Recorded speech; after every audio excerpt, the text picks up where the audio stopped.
Das paz, meus irmãos, também. Vamos a mais um estudo da Palavra de Deus, Apocalipse, né? Se inscreva nesse canal. Estamos passando, eu, pastor Emerson, da Primeira Igreja Batista em Sete Barras, passando estudos. Talvez pela cultura de hoje em dia, de querer ver alguma coisa rápida, né? As pessoas, elas não estão... estão com preguiça, né? De ler coisas demoradas, mas é estudo. Então... Nós temos aí nesse canal estudos sobre o Sermão do Monte, os discípulos, né, o ensinamento de Jesus, a doutrina dos apóstolos, que chama, né, Jesus ensinando os apóstolos. Temos também o estudo de Apocalipse, tá, que estamos fazendo do livro todo. O estudo o ensinamento de Jesus aos apóstolos, aos súditos, Mateus 7 a 5, 5 a 7 a gente está fazendo em etapa, ainda não passamos do capítulo 5, são vários ensinamentos. Apocalipse, nós vamos agora começar o 14, tá? Então, vamos até o 22. Então, participe de todos os simbolismos. Por que isso? Principalmente Apocalipse, o simbolismo, né? As pessoas querem, hoje em dia, interpretar Apocalipse quando lê, né? Querem ler e colocar algo nele que não existe, pelo simples fato de que a cultura em que ele foi escrito e para quem ele foi escrito não tem nada a ver com a nossa cultura. O nosso tempo, né? Principalmente o Brasil, um país novo, aí, um país sincretista, né? Que misturou as culturas. Por quê? Porque somos colonizados por várias culturas e uma cultura principal que ainda predomina no nosso país, tá? É a animista, que é a africana e a indígena, tá? Que é o cerne, né? Da nossa cultura. E isso daí, quando a pessoa vai ler, ela vai começar a misturar as coisas. Então, essa estuda para que você tenha uma reflexão maior sobre o que aquilo simbolizava e também tenha uma vontade aí de estar pesquisando mais, tá? Então, você inscreva-se aí que você vai receber todo dia um estudo novo, tá? E também comente, se você tiver alguma dúvida. Agradeço que já colocou suas dúvidas. Vamos estar preparando um vídeo aí, principalmente sobre templo e igreja, né, sobre dízimos, que também fizeram um questionamento. Então, a gente vai estar fazendo um vídeo simples também sobre isso. De uma forma prática, linguajar materna, né, bem simplesinho de falar e de se entender, uma conversa, um bate-papo. Tá? E vamos lá, capítulo 14 de Apocalipse, tá? Nos domingos também estamos passando aí estudos também, agora também um estudo sobre aconselhamento de pessoas, tá? Pela minha esposa Luciana, e também estou passando sobre o que é realmente o discipulado, se hoje as pessoas que estão na igreja estão se discipulando, porque o mandamento de Jesus é fazer discípulo, né? E estão discipulando, ser discipulando e discipulando, tá? Vamos lá então, Apocalipse 14. Tá. Apocalipse 14, nós vamos ter ali, vamos começar a falar do 14, do versículo 1 ao versículo 13, tá? Talvez para não ficar muito longo, né? Eu poderia até não ler os versículos, né? Mas é interessante para você já ter uma noção do que está escrito, tá bom? Então vamos lá. O Cordeiro e os 144 mil selados, que são vistos aí por muitas seitas e alguns credos aí, de uma forma que não é o que a Bíblia diz. Então, vamos lá. Então olhei, e diante de mim estava o Cordeiro, em pé sobre o monte Sião. E com ele, 144 mil, que traziam escritos na testa o nome dele e o nome de seu pai. Ouvi um som dos céus como de muitas águas e de um forte trovão. Era como o de arpistas tocando seus instrumentos. Eles cantavam um cântico novo diante do trono. Os quatro seres viventes e os anciões, que é aquele que está desde Apocalipse 1, ao lado do trono, diante do trono, ninguém poderia aprender o cântico, a não ser os 144 mil que haviam sido comprados da terra. Eles são os que não se contaminaram com mulheres, pois se consideram castos são considerados castos e sem mácula. E seguem o Cordeiro por onde quer que ele vá. Tá? Parando só um pouquinho aqui, vejam bem, isso aqui também é interpretação, né? Não se contaminaram com mulheres, tem pessoas que, alguns casos que interpretam de uma forma aí bem errônea os tempos de hoje. Vamos lá. Foram comprados dentre os homens e ofertados como primícias a Deus e ao Cordeiro. Mentira nenhuma foi encontrada em suas bocas, são imaculados. E já começa aí no seio dos 3 anjos, né? Então vi outro anjo que voava pelo céu e tinha na mão o evangelho eterno para proclamar os que habitavam na terra, a todas as nações, tribos, língua e povo. Ele disse em alta voz: temam a Deus e glorifiquem-no, pois chegou a hora do seu juízo. Adorem aquele que fez o céu, a terra e o mar e as fontes das águas. Um segundo anjo o seguiu, dizendo: caiu, caiu a grande Babilônia, que fez todas as nações beberem o vinho da fúria da sua prostituição. Um terceiro anjo o seguiu, dizendo em alta voz: se alguém adorar a besta e a sua imagem e receber a sua marca na testa ou na mão, também beberam o vinho do furor de Deus, que foi derramado sem mistura no cálice da sua ira. Será ainda atormentado com enxofre ardente, na presença dos santos anjos e do Cordeiro. E a fumaça do tormento e tais pessoas sobe para todo sempre, para todos os que adoram a besta e a sua imagem, e para quem recebe a marca do seu nome. Não há descanso dia e noite. Aqui está a perseverança dos santos que obedecem os mandamentos de Deus e permanecem fiéis a Jesus. Então ouvi uma voz dos céus dizendo: escreva, felizes os mortos que morrem no Senhor, de agora em diante. Diz o Espírito: sim, eles descansarão das suas fadigas, pois as suas obras os seguirão. Amém? Interessante, né? Bem, mais um texto falando alguns simbolismos sobre mulheres, anjos, né, sobre Jesus, né, adiante, falando sobre as pessoas que têm o sinal de Deus na testa e nas mãos, ou seja, pensam segundo a vontade de Deus e agem segundo a vontade de Deus. Lembra-se que no 13 falava que quem tinha o sinal da besta que ele saiu da terra, 666, o sinal da besta. Aqueles que tinham na testa e nas mãos, ou seja, pensavam, se contaminaram a pensar como a besta, como a opressão, e agir como a opressão. Né? A perseguição da besta e a propaganda da mentira tornam insuportável a vida da comunidade profética daquela época e nem tão diferente de hoje em dia, para quem quer mesmo fazer a vontade de Deus. Né? São discriminados, são colocados de lado, são chamados como fanáticos, né? São chamados como retrógrados. Né? De fato, o capítulo 13, que já lemos, termina com uma afirmação assustadora. Ninguém pode fazer coisa alguma que não esteja de acordo com a vontade da besta. Né? Queria comprar, não podia comprar, queria vender, a gente comentou. Assista o 13 lá, o vídeo 13, que você vai ver o que a gente falou lá. Pois ela vigia, denuncia e mata aqueles que fazem a vontade de Deus.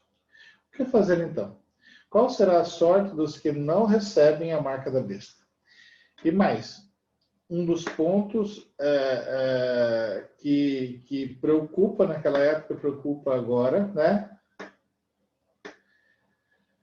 É que naquela época e hoje em dia parece não haver saída, né, dessa situação que viviam e da situação que vivemos hoje. Mas a palavra do Senhor aqui fala assim, coragem, né? Coragem que o julgamento está chegando. Para devolver esperança às comunidades proféticas perseguidas, o autor, né, do livro de Apocalipse mostra uma grande visão. Né? Com ela, quer responder às perguntas. O que acontece com quem não recebe a marca da besta? Na visão, o Cordeiro Jesus está de pé e vivo, vitorioso, né, em frente ao Monte Sião. Sobre o Monte Sião ali, né, que é um símbolo muito importante de Deus para o povo antigo, né, acompanhado pelos 144 mil, todos os que não foram engolidos pela mentira e pelo falso profeta, pela besta, aqueles que não foram enganados, né, e que foram salvos, estão diante do trono. Isso daí é uma das respostas àqueles que veem tanto sofrimento e tanta angústia, né? Você prevalece, você se fortalece, você se mantém firme, porque um dia você vai estar à destra do Pai. É o que Jesus prometeu, né? Jesus não prometeu para esse mundo um mundo de fartura, um mundo de prosperidade, um mundo de sem perseguição, sem problema. Ao contrário, como ele foi perseguido, né? Nós também seremos perseguidos realmente pelos sistemas se fizermos a vontade do Senhor. Né? Lembrando que não existe amor sem verdade, verdade sem amor. Um dos princípios é agir com amor para que a verdade seja declarada, mas nunca dobrar, né, as espinhas para aquilo que não é justo. A seguir, a visão mostra essa multidão no céu, diante do trono de Deus, né? Aí tem também ali os 4 seres celestiais e os anciões que estão desde o começo de Apocalipse junto com eles ali, cantando. Veja, os 4 seres viventes, que é a força, né? Da existência ali humana, das 4 forças, e os anciões cantando, né? Cantando um cântico novo. Interessante esse cântico novo, quero comentar com vocês. No Antigo Testamento, o canto novo é o hino de vitória dos hebreus sobre a opressão do Egito, tá? Êxodo 15, 1 a 21, quer dizer, cantaram um cântico agradecendo a Deus pela liberdade, pela vitória, né, da escravidão do Egito. É também um hino que celebra a realeza de Deus sobre toda a terra, Salmo 96, né? Cânticos novos, eram aqueles cânticos de agradecimento de algo novo e de libertação que Deus tinha feito para eles. A multidão canta um cântico que ninguém poderia aprender, só os 144 mil marcados que foram resgatados da terra, 14:3. Interessante isso, né? Ou seja, só quem conhece o cântico novo, o cântico de vitória, o cântico de alegria, o cântico de reconhecimento a Deus, são aqueles que perseveram e se mantêm na presença do Senhor, né? Isso que faz com que eles reconheçam e sintam essa vontade de fazer um cântico ao nosso Deus, um cântico novo. Com essas indicações, podemos perceber o conteúdo da visão que ele teve. Em poucas palavras, a sorte de quem não recebe a marca da besta é a vitória. Amém? Pois Deus é o Senhor da história e da vida. O cântico é novo porque recorda a libertação dos hebreus no Egito, mas é novo também porque, mediante a profecia e a resistência que eles tiveram e a luta constante contra a injustiça, a realeza de Deus vai provocando o julgamento. Só aprende esse cântico quem está comprometido com a profecia, com as promessas, com a verdade, com o propósito de Deus e não se deixa levar pelo poder da opressão, né, da injustiça. De fato, o Apocalipse define os seguidores do Cordeiro como aqueles que não se contaminaram com mulheres, são virgens, e na sua boca nunca foi encontrado a mentira. São íntegros. Tá? Esse sentido pureza que ele coloca é um simbolismo também. Tá? Não se contaminaram com mulheres, e não, a integridade deles, né? É a pureza deles. Okay? Então, só para a gente entender esse simbolismo, significa que nunca viveram com mulheres. Até porque na cultura judaica, você seria uma pessoa por completo se há 30 anos você também fosse casado e tivesse sua família. Tá? Então, é uma cultura diferente. Em linguagem profética, essas palavras, não se contaminar com mulheres, significa não aderir à idolatria, tá? A besta, né, no sentido feminino, tá? Ou seja, não receber a marca da besta, tá ok? Então, isso daí é não se contaminar com mulher, não se contaminar, tá? Com a prostituta, vamos dizer assim, que seria a besta, tá ok? Mas ainda é denunciar e resistir à luta do que se opõe ao lugar de Deus. Tornar-se a grande mentira que constrói sustenta a sociedade injusta não é o que se deve ser feito por aqueles que não se contaminam por mulher, tá? Pela grande besta. Esta é a virgindade que Apocalipse reconhece e incentiva. Não se contaminar com a prostituição, com a prostituta, tá? Que mata, que destrói, que mente, né? A besta. Tá? Só para a gente entender esse simbolismo de não ser contaminado por mulher. O julgamento está chegando. Tá?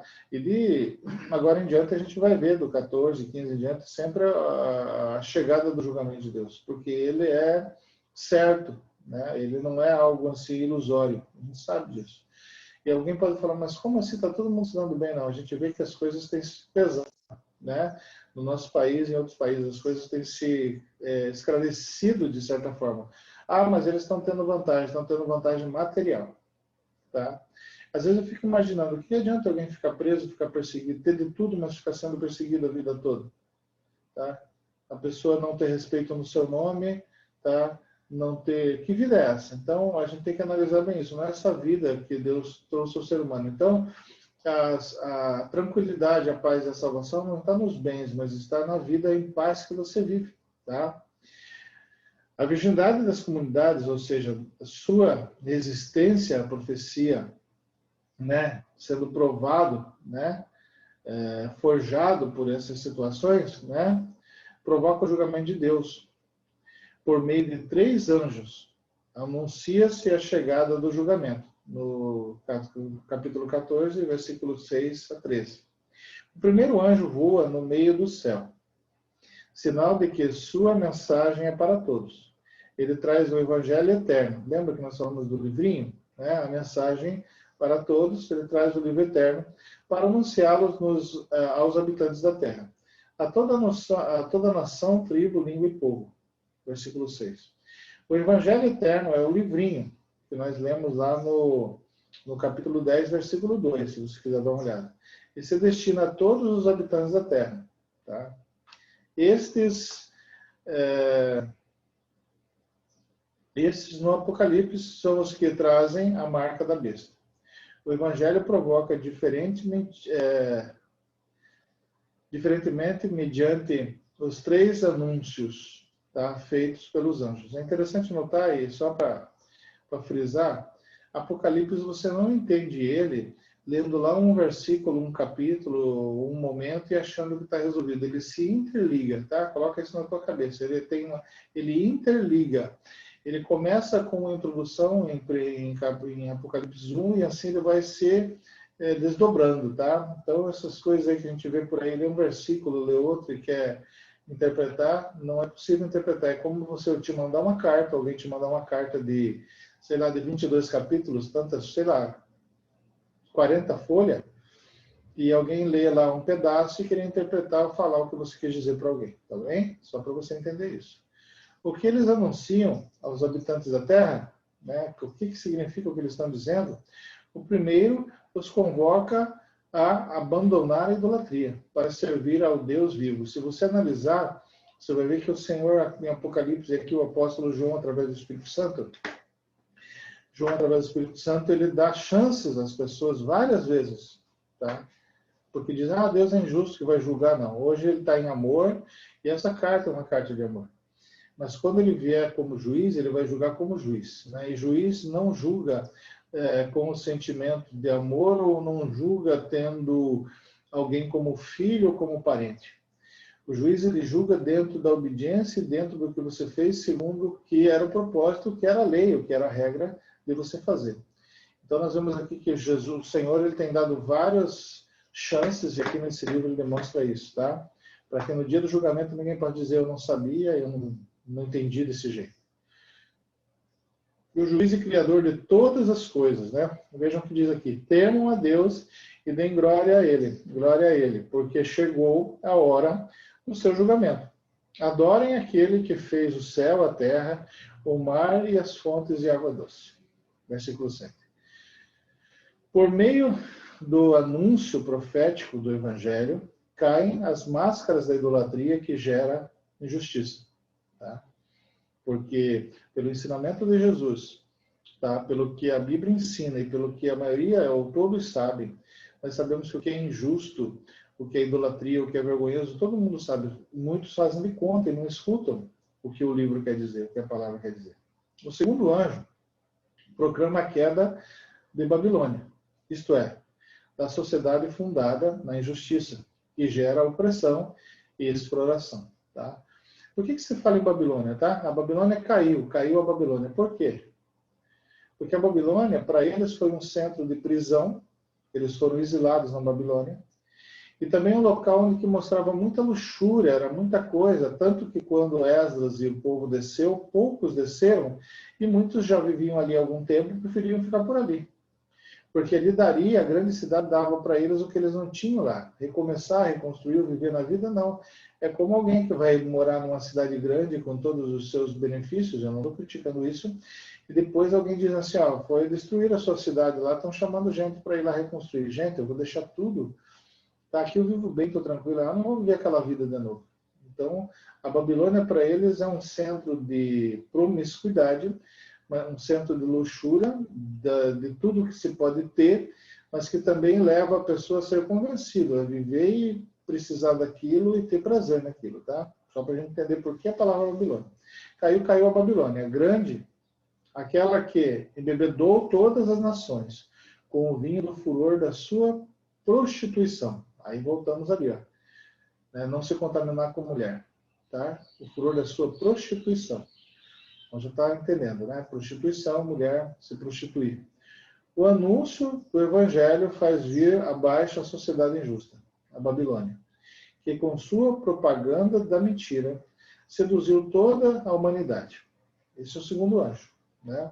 O primeiro anjo fala do evangelho, ensina o evangelho, dá a chance da pessoa adorar a Deus. O segundo anjo fala tudo e destrói, abre os olhos, né, derrubando a falsa Babilônia, mostrando que é tudo mentira que eles falam, e a humanidade pode até não entender que isso vem de Deus, mas hoje em dia o que está acontecendo, tá? O terceiro anjo anuncia a destruição dos que adoram a besta. Se alguém adora a besta e a imagem dela, recebe sua marca na fronte ou na mão, né, que não é a marca de Deus, esse também vai beber o vinho do furor de Deus, derramando sem mistura, né, na taça da sua ira. Ou seja, sem mistura por quê? Porque é puro, né? Porque é forte, né? Pega na boca, pega no paladar. As três proclamações dos anjos são o resumo de todo o anúncio evangélico.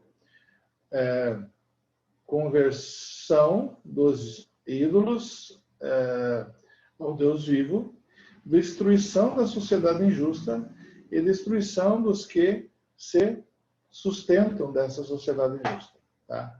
É isso que fala aqui. Perseverança e felicidade. Maravilhoso. Ele fala aqui sobre a ação do julgamento, ele fala assim sobre a perseverança e a felicidade daqueles que se mantêm na presença do Senhor. O julgamento de Deus vai se realizar em breve, por meio do anúncio do Evangelho, que já está sendo anunciado há mais de 2000 anos, né? Que é, ao mesmo tempo, o convite à conversão, destruição da sociedade fundada na idolatria, que é o que nós lutamos e muitos têm esquecido, não é verdade? Ser cristão, profetizar e falar da palavra do Senhor é estar lutando através do Evangelho e através das nossas ações para destruir essa sociedade injusta, idólatra, tá? E a destruição dos que praticam a injustiça, ou seja, destruir de que forma? Aqui está falando, ensinando a verdade para que eles se arrependam, porque com certeza vão cair. Então, o papel do cristão, o papel daquele que aprende a palavra de Deus, não é dar pulinho, fazer barulho, né? E outros tipos de coisas mais que hoje em dia a gente está vendo, em show, em programação. Tá? O cristão aqui, aquele que foi chamado para ser discípulo de Jesus, aprender de Jesus, ele tem um propósito na vida dele. É ensinar a palavra do Senhor, o que Deus quer, tá? Colocar a pessoa na frente de Deus, tá? Confrontado com a verdade, ok? Para fazer com que essa sociedade justa venha a decair ao chão, tá? E também, infelizmente, também agir também e agindo na sociedade justa, com certeza, tocando aqueles também que vivem dessa justiça, né? Aqui está a perseverança dos santos, diz a palavra. Aqueles que guardam os mandamentos de Deus e a fé em Jesus. Capítulo 12. Capítulo 14, versículo 12. Vejam bem, quero frisar aqui, ó, aqui está a perseverança dos santos. A perseverança dos santos não é ficar fazendo outro tipo de coisa. Aqui está a perseverança dos santos. Daqueles que guardam os mandamentos de Deus e a fé em Jesus. O que é? Lutar pela sociedade justa. Não fazer parte dela, ter lucro nela. Tá? Num contexto de conflito entre a justiça e a injustiça, tá? um confronto entre a justiça e a injustiça, o céu proclama a segunda bem-aventurança do Apocalipse. Felizes os mortos, aqueles que desde agora morrem no Senhor. Sim, diz o Espírito. Descansem de suas fadigas, pois suas obras os acompanham. Versículo 13. Olha que interessante. Esse versículo aqui está dizendo algo que ninguém quer escutar. Por isso que inventam uma. Ele está dizendo que felizes os mortos, ou seja, se você morre pela vontade do Senhor, se você morre nessa luta contra a injustiça, se você é ressarcido a nada, se você não é colocado em posição, se você é colocado de canto, feliz você, que continua lutando contra a injustiça. Ele não está falando feliz você que é próspero nessa vida, feliz você que é o primeiro entre todos, feliz você que arrumou um lugarzinho em algum lugar para parar. Ele está falando feliz os mortos, aqueles que desde agora morrem no Senhor. Ou seja, morrem no Senhor desde agora, ou seja, morrem para o mundo, para a injustiça, né? Morrem em Cristo, mas nascem como uma nova criatura fazendo a obra do Senhor. Esses sim. Porque os que morrem lutando pela justiça são felizes. E por que eles são felizes? A explicação está num texto no livro de Sabedoria, que diz: quando morre o justo, condena os injustos, que continuam a viver, e a juventude que chegou rapidamente à perfeição, condena a longa velhice do injusto. Olha só, é o livro de Sabedoria, capítulo 4, versículo 16. Ou seja, a morte do justo pelo injusto, né, condena a vida toda do injusto. Tá? E a juventude que chega rápida à perfeição, ou seja, você que é novo e busca a perfeição de Deus, a vontade de Deus, né, condena a longa vida do injusto, né, que vive na injustiça e vive fazendo as coisas erradas. Toda morte provocada pela injustiça é uma denúncia aberta e uma condenação de quem a provocou. Os mártires de todos os tempos, de todos os lugares, continuam denunciando e condenando a injustiça que lhe tirou a vida. É por isso que podemos ser chamados de felizes, pois a justiça é imortal. Sabedorias, livro de Sabedorias 1, capítulo 1, versículo 15. Recordá-los é não esquecer que ainda vivemos numa sociedade injusta. Embora descansem em Deus de suas fadigas. Nossa tarefa é denunciar a injustiça humana, a destruição daqueles que buscam a verdade e auxiliar aqueles que buscam também viver dignamente. Tá? Então, esse daqui, capítulo 14, de 1 a 13, para a gente entender sobre a mulher, sobre o Senhor ali, Jesus ali em pé, esse simbolismo que nós falamos, a prostituta, ok? É uma pergunta, como devolver hoje esperança e coragem às comunidades proféticas intimidadas pelo poder da besta? Como? Tá, vou perguntar de novo, como devolver hoje a esperança e coragem às comunidades proféticas intimidadas pelo poder da besta? Responde no final, tá ok? Coloca aí seu comentário, tá? Outra pergunta também para você. Qual é a virgindade que o Apocalipse define e apoia? E por quê? Qual é a virgindade? Quando ele fala em virgindade aqui, o que ele está dizendo? O que ele define para você e ele apoia? Tá? Fica com Deus, tá? E até a próxima. Tá? Nós vamos agora no próximo, nós vamos falar a partir do capítulo 4, versículo 14. Fica com Deus. Deus abençoe.